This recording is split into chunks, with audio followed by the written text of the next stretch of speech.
Radio Rasinda, Untaian Nada Penabur Kasih.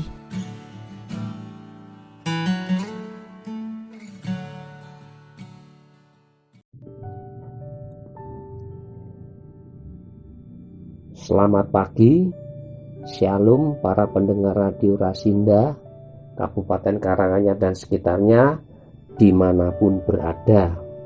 Hari ini Senin 20 Maret tahun 2023, bertemu kembali kita di dalam program Renungan Mimbar Kristen Radio Rasinda. Pada renungan hari ini, saya perkenalkan Bapak Ferry Yuwanto dari GKJ Kismorejo Jaten yang akan membagikan firman renungan pada pagi hari ini. Namun sebelum mendengarkan, mari kita bersama-sama menghadap Tuhan di dalam doa. Tuhan Yesus, melalui doa ini kami menghadap kehadirat-Mu. Berkati Tuhan, siaran radio dari awal hingga selesainya nanti berjalan dengan lancar.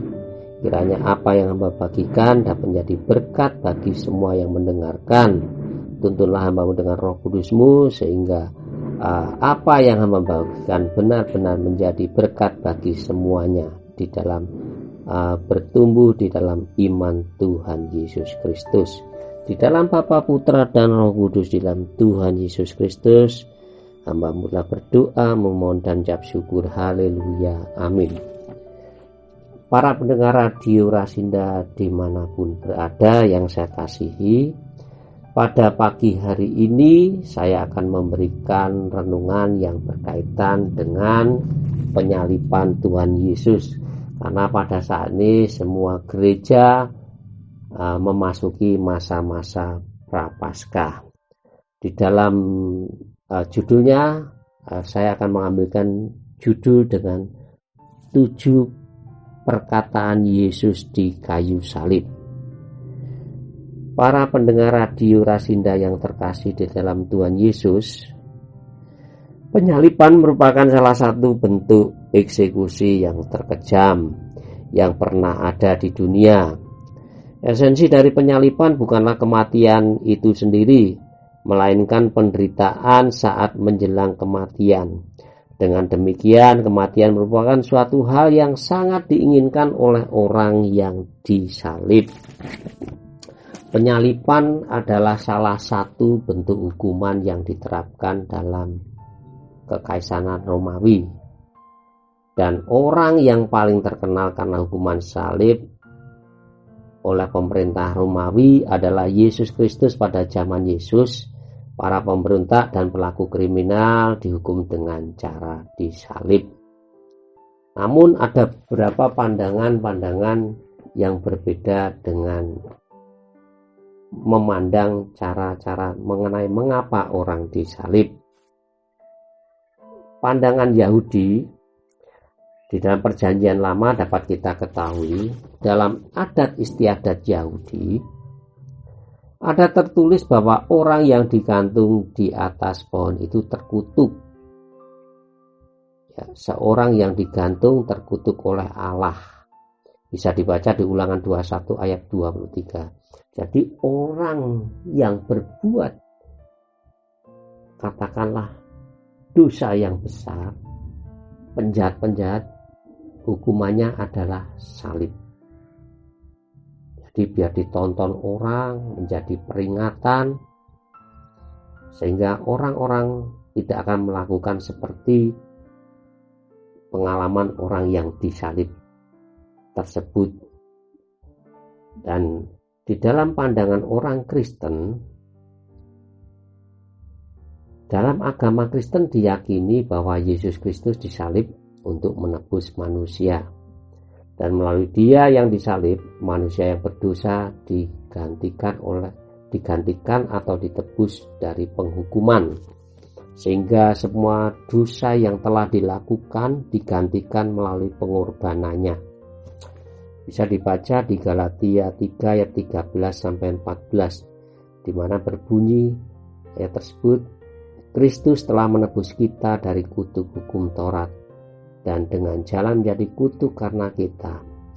Sebab ada tertulis, terkutuklah orang yang digantung pada kayu salib, Yesus Kristus telah membuat ini supaya di dalam Dia berkat Abraham sampai kepada bangsa-bangsa lain, sehingga oleh iman kita menerima roh yang telah dijanjikan tersebut.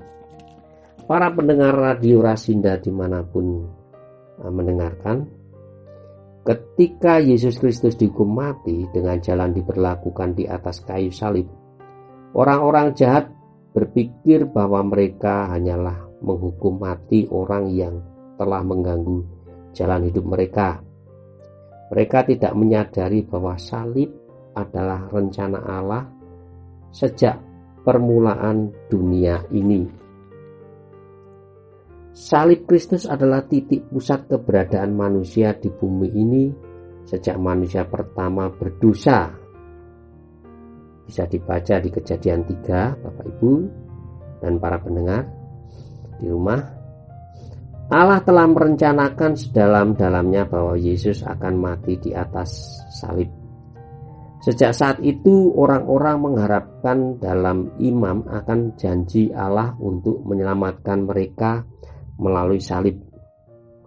Hari ini kita melihat ke belakang dan dengan mempercayai apa yang Yesus telah lakukan bagi kita di atas salib, kita menerima pengampunan dosa dan kehidupan yang baru.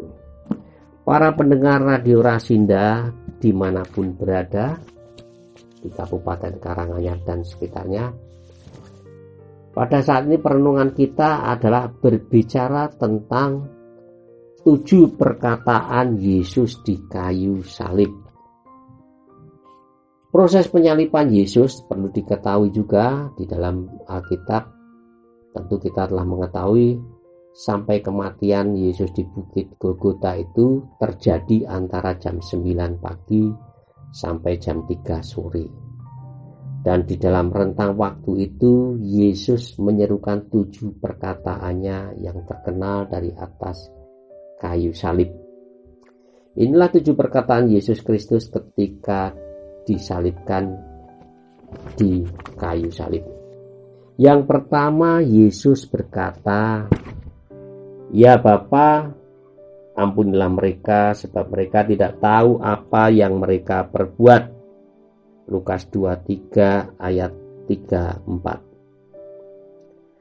Mereka yang menyalibkan Yesus tidak menyadari lingkup sepenuhnya dari apa yang mereka lakukan, karena mereka tidak mengetahui Yesus sebagai Mesias.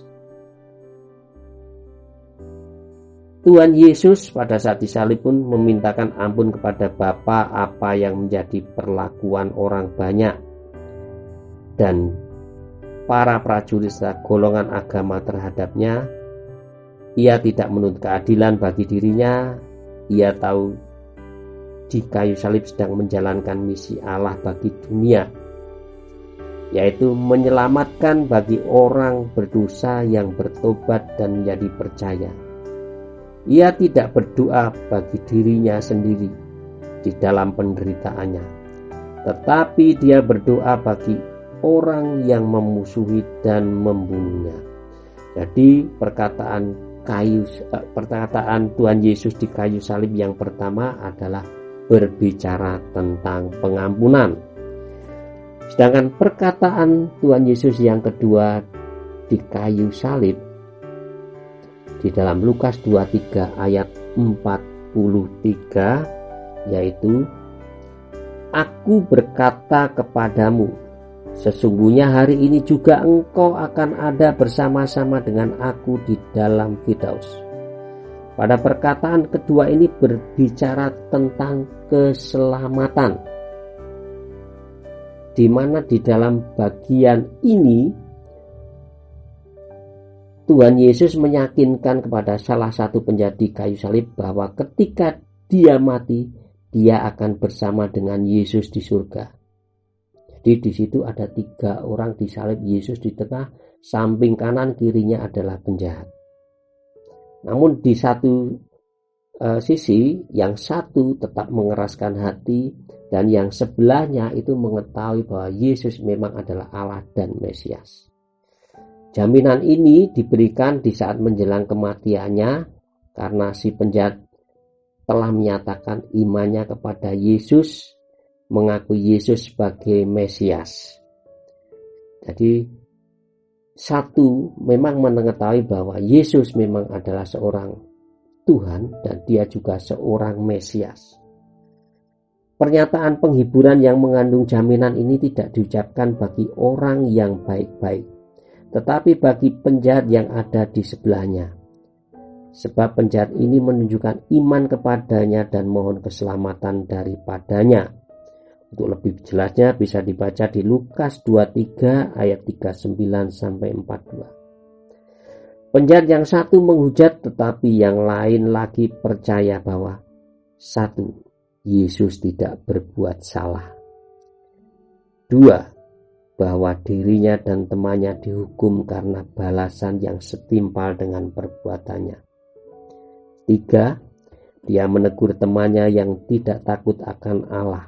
Berarti pada saat dia dihukum, dia menyadari akan dosanya dan takut akan hukuman selanjutnya di alam baka. Empat, ia mohon Tuhan Yesus untuk mengingat dia. Berarti dia minta belas kasihan. Jawaban Yesus kepada penjahat itu memastikan kepada kita bahwa dengan kematian Kristus, pintu Firdaus yang selama waktu ini tertutup, kini pintu Firdaus terbuka kembali. Para pendengar radio Rasinda dimanapun berada, pada perkataan yang ketiga, yaitu ketika Yesus melihat ibunya dan muridnya yang dikasihnya, berkatalah ia kepada ibunya, "Ibu, inilah anakmu." Kemudian katanya kepada muridnya, "Inilah ibumu." Yohanes 19 ayat 26 sampai 27. Perkataan Tuhan Yesus yang ketiga di dalam penyaliban yaitu berbicara tentang kasih. "Ibu, inilah anakmu, lihat inilah ibumu." Yesus pada waktu disalib ada beberapa wanita dan murid yang dia kasihi. Di sana berdiri ibunya Maria istri Kleopas dan Maria Magdalena. Ketika Yesus melihat ibunya dan murid yang dikasihinya di sampingnya, berkatalah ia kepada ibunya, "Ibu, inilah anakmu." Kemudian katanya kepada murid-muridnya, "Inilah ibumu." Dan sejak saat itu murid itu menerima dia di dalam rumahnya. Yohanes 19 ayat 26 sampai 27.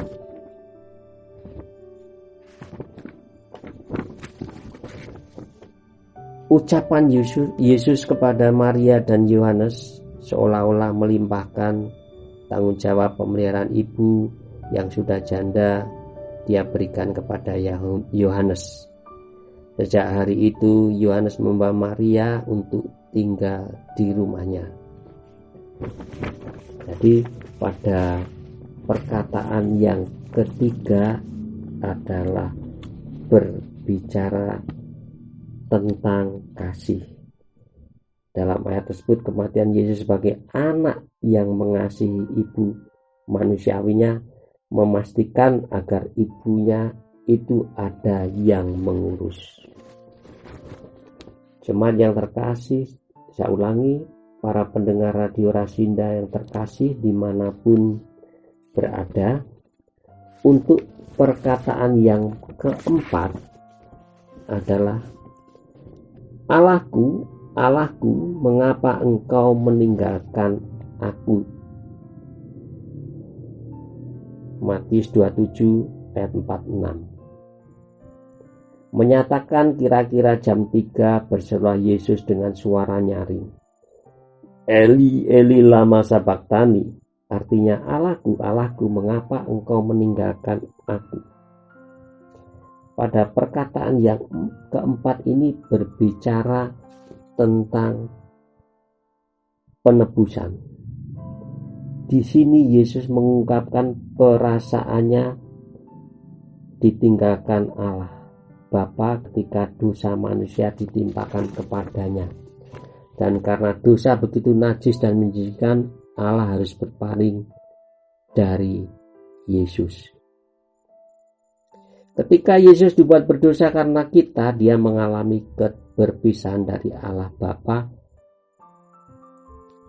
Itu juga merupakan pemenuhan dari pernyataan nubuat dalam kitab Mazmur 22 ayat yang kedua.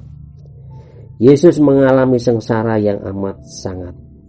Ia menanggung dosa isi dunia di atas tubuhnya.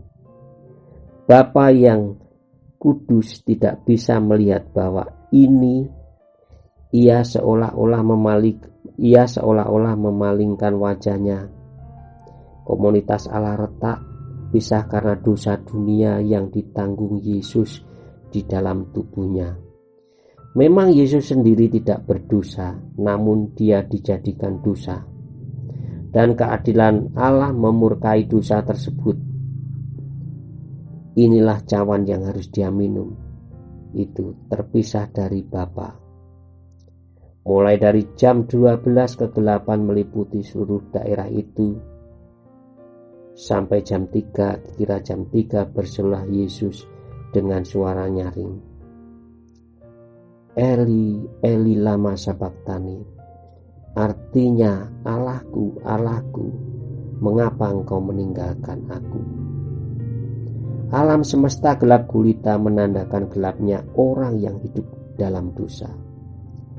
Betapa gelapnya orang yang tertimpa hukuman dosa. Itulah yang dirasakan Yesus sehingga ia merasa Allah meninggalkannya. Hidupnya terpisah dari Allah sama dengan hidup di dalam kegelapan dan akhirnya menuju kebinasaan. Para pendengar radio Rasinda yang terkasih, untuk perkataan Yesus yang kelima di atas kayu salib adalah berbicara tentang penderitaan, di mana Yesus berkata, "Aku haus." Jadi lebih tepatnya saya jelaskan di sini, sesudah itu karena Yesus tahu bahwa segala sesuatu telah selesai, berkatalah ia, supaya genaplah yang ada tertulis dalam kitab suci, "Aku haus." Yohanes 19 ayat 28. Yesus tergantung di atas kayu salib sejak jam 9 pagi. Semalaman dia disiksa, diadili, darah telah tercurah, tubuh hancur kena cambuk, betapa sakit dan pedih semua luka dalam tubuhnya. Betapa hancur hatinya sebab Bapa meninggalkannya, betapa lemah tubuhnya karena cairan yang habis di dalam tubuhnya. Teriakan "aku haus" oleh Yesus mempunyai arti rohani dan arti jasmani. Arti jasmani memang ia benar-benar haus.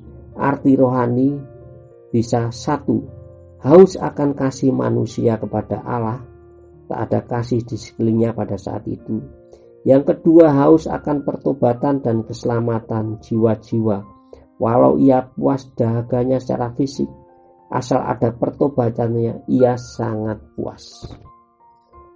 Di sini Yesus memenuhi nubuatan mesianik dari Mazmur 69 ayat 21. Dengan menyatakan dia haus, Yesus meminta kepada, saya ulangi, dengan menyatakan dia haus, Yesus telah menggenapi nubuat ini. Para pendengar radio Rasinda dimanapun berada, untuk perkataan Yesus yang ke-6 yaitu sudah genap. Sesudah Yesus minum anggur asam itu, berkatalah ia, sudah selesai. Lalu ia menundukkan kepala dan menyerahkan nyawanya. Yohanes 19 ayat 30. Tentang kemenangan. Apa yang Bapa kehendaki untuk ia jalani sudah dia lakukan. Ia sudah menjadi korban yang dikorbankan untuk keselamatan manusia. Kematiannya di kayu salib memberikan kehidupan bagi orang yang percaya. Ia mati supaya kita boleh hidup. Ia menanggung kutuk supaya kita boleh berkat. Galatia 3:13-14. Di salib terjadi pertukaran hidup kita dengan hidupnya.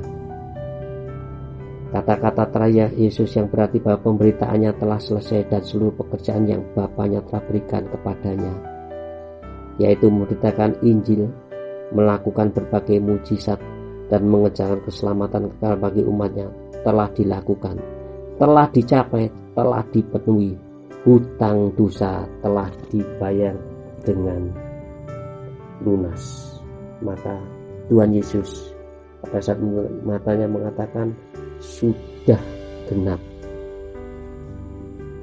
Menjelang penutupan mata, kata-kata terakhir itulah yang ia ucapkan, sudah genap. Dan perkataan ketujuh menjelang penutupan matanya, Tuhan Yesus berkata, Bapa, ke dalam tanganmu kuserahkan rohku. Lukas 23 ayat 46. Di sini Yesus berbicara tentang keamanan. Lalu Yesus berseru dengan suara nyaring, ya Bapa, ke dalam tanganmu ya kuserahkan nyawaku. Dan sesudah berkata demikian, ia menyerahkan nyawanya. Di sini Yesus rela menyerahkan nyawanya ke dalam tangan Bapa. Hal ini menunjukkan bahwa dia akan mati dan bahwa Allah telah menerima pengorbanannya. Yesus mempersembahkan dirinya sebagai korban tebusan yang tak bercacat kepada Allah. Itulah maksud dari 7 perkataan Tuhan Yesus di kayu salib. Para pendengar radio Rasinda dimanapun berada, keadilan dan kasih bertemu di salib. Salib adalah tempat di mana kasih Allah dan keadilan bertemu. Keadilannya yang benar menuntut hukuman mati untuk dosa, penumpahan darah. Kasihnya memenuhi tuntutannya sendiri, dan Yesus anak Allah mati menggantikan tempat kita. Roma 5 ayat 8-11. Kematian Yesus di atas salib adalah kemenangan yang besar bagi kita, karena Allah telah menanggung dosa kita di atas salib. Hal itu berarti juga bahwa semua penderitaan, semua kesusahan sebagai akibat dosa ini telah ditanggungnya. Salib telah memenangkan kita bebas dari kutuk dosa. Jemaat yang terkasih, tidak saya ulangi, para pendengar radio Rasinda dimanapun berada, karena Allah begitu kudus dan benar, dosa memisahkan kita dari Dia. Tak seorang pun dengan dosa dalam hatinya dapat berada dalam hadiratnya. Jadi bukan hanya dengan mati di salib Yesus menderita bagi dosa-dosa kita untuk mengganti tempat kita, tapi Ia juga menjadikan bagi kita untuk mengenal Allah secara pribadi dan mengalami kasih, damai sejahtera, dan sukacita akibat persekutuan dengan Dia. Semoga perenungan pada pagi hari ini, 7 perkataan Tuhan Yesus di kayu salib, semakin menguatkan kita, semakin percaya bahwa Yesus adalah penebus dosa dan satu-satunya juru selamat umat manusia dan pendamai bagi kita kepada Allah, sehingga damai sejahtera menyertai kita karena Tuhan Yesus telah memberikan jaminan kekal keselamatan bagi setiap orang yang mempercayainya. Amin. Mari kita tutup di dalam doa. Tuhan Yesus, kami mengucapkan syukur kami telah mendengarkan renungan pagi hari ini. tentang 7 perkataan Tuhan Yesus di kayu salib.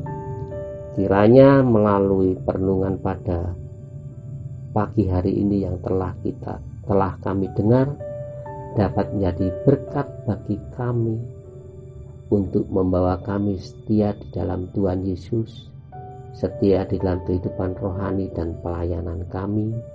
Hidup kami menjadi berkat bagi setiap orang, sehingga nama-Mu ditinggikan dan dimuliakan. Di dalam Bapa, Putra, dan Roh Kudus, di dalam Tuhan Yesus Kristus, kami telah berdoa, memohon dan mengucap syukur. Haleluya.